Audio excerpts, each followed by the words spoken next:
All right. Before we begin, go ahead and slap the hell out that bell. Subscribe to my channel so you don't miss any of my upcoming content. I'm locked and loaded. Let's go ahead and recap the week that was week 10 in the NFL. All right. Now, as you know, week 10 was filled with slobber knockers. And let's go ahead and start back on Thursday night. It was the Cincinnati Bengals versus the Baltimore Ravens. And this game did not disappoint. It kept me on the edge of my seat.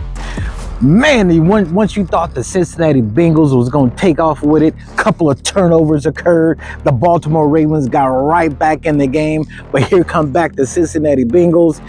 And they were able to damn near tie the game up. But they opted to go for a 2-point conversion. Me, myself, and I didn't have a problem with it. You want to be aggressive? That's fine. But I wouldn't even look at this aggressive. You try to get too cute when you're ugly. And that don't always equal to a successful outcome. They went for the 2-point conversion. They didn't get it. The Cincinnati Bengals fall to the Ravens 35-34. The Bengals are under 500 at 4-6. That's what I'm talking about. When you ugly trying to get cute, look at that record. 4-6. That's not cute. Baltimore Ravens, they improved now to 7-3. The Tampa Bay Buccaneers were facing the San Francisco 49ers at home in an early game. Oh boy, this game was filled with all kind of drama and excitement. Damn it.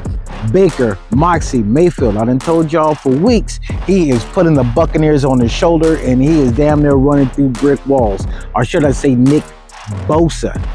Late in the fourth quarter, let's go ahead and pick it up there. 4th and 7, Buccaneers had, the game was on the line for the Buccaneers. Look, okay? Baker can ball, understand me? What the? I never seen Bosa get straight arm like that or just held back. Get off me. Get off me. And what an accurate pass by Mayfield to Rachaad White to keep the drive continued because the game was on the line. It was 4th and 7. Okay, game was on the line. Came through. It looked like he was going to lead the Buccaneers to a touchdown because the 49ers couldn't keep their hands to themselves. You talking about damn near 40 yards of penalties on that drive. But the defense, they still hold strong. The Buccaneers, they were quiet on the set. The Buccaneers was held to a field goal. They tied the game up. But here comes Brock Purdy leading the 49ers down the field. Now, Jake Moody, up to this point, had missed 3 makeable field goals, and I don't give 2 squirts of monkey piss as he was coming off with an ankle injury and this is the first game back. Your job is to kick these damn field goals. He wasn't good to begin with. He's been missing field goals. That's why we lost against the Rams. Understand me? So this not like putting it on like, oh, you know, he was coming back from an injury. That's why he missed these 3. No! He been missing. This is who he is. And Debo said, hold on, man. Hold on. And the long snapper, this was his comments after the game. Did you talk to Debo after the game to straighten things out? Too many people in here. You know what I mean? Hard to get over there. So I'm sure we'll talk sometime. What was said that sort of sparked all of that? Just lock, you know, you're telling them to lock in. We know what our job is. We got us. You know, it's hard being a specialist. So sometimes it's super human. And as a young developing specialist like Jake is, the best like mental exercise you can have. I mean, I don't know how much better it gets than missing 3 straight and having to step up and hit a almost 50-yard game winner. So now you say that Debo jumped the gun a little bit, should he keep his hands to himself? Nah. Because who's to say if Debo didn't do that, Jake Moody would have made it. Probably would have missed it.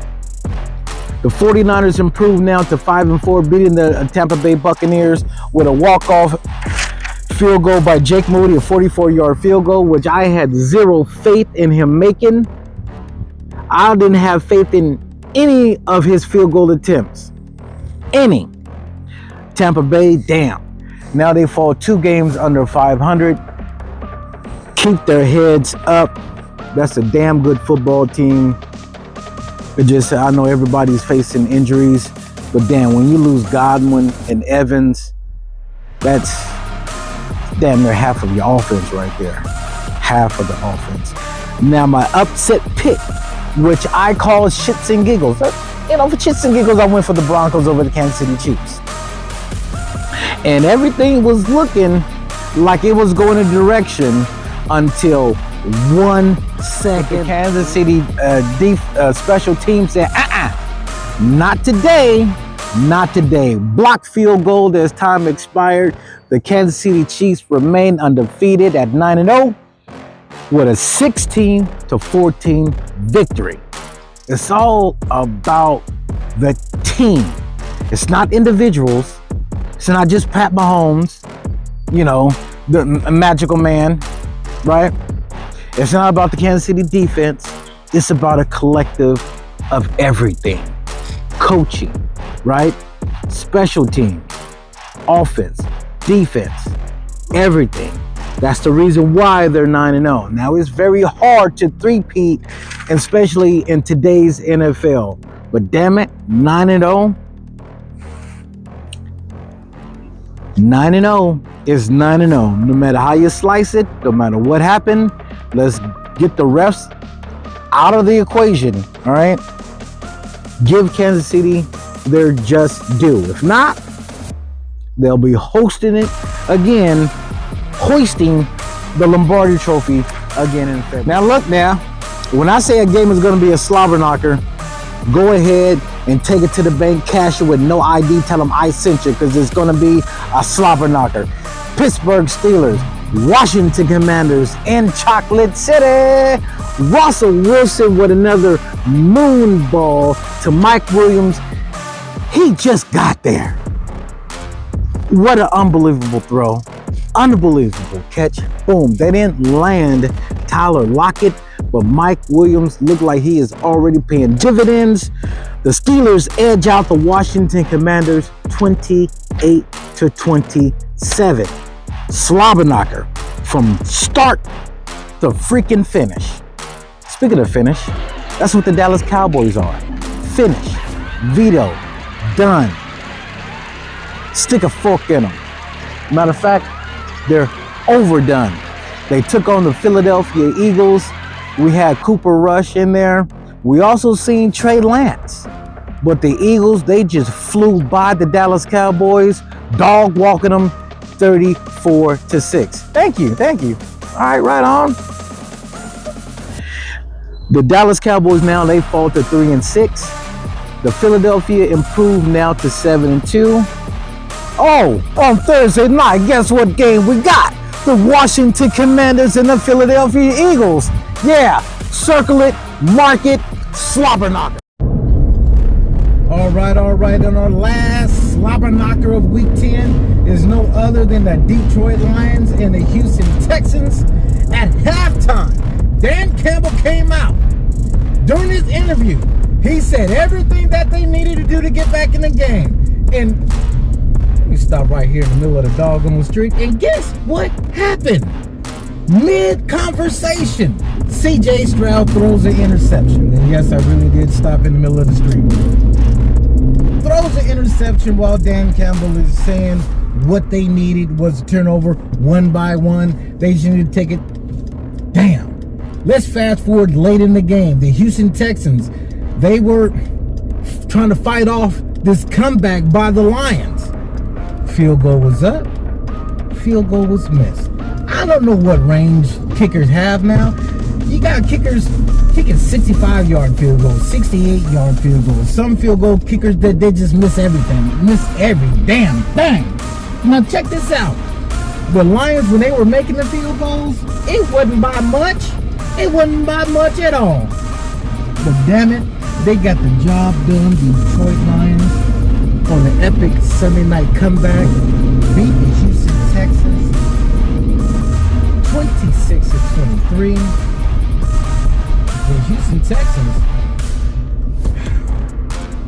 look, the last 4 games are 1-3. They're 6-4 right now. Is there's cause to be concerned? We'll find out next week. The Battle of Texas. Cowboys, Texans. That's next week. The Detroit Lions, ain't nothing wrong with them. Ain't nothing wrong with them. But right behind them is the Eagles in Washington. So they gotta keep winning to keep that #1 seed. Thank y'all for watching my recap video. It's been nothing but a thorough pleasure. Stay tuned for much more content. Much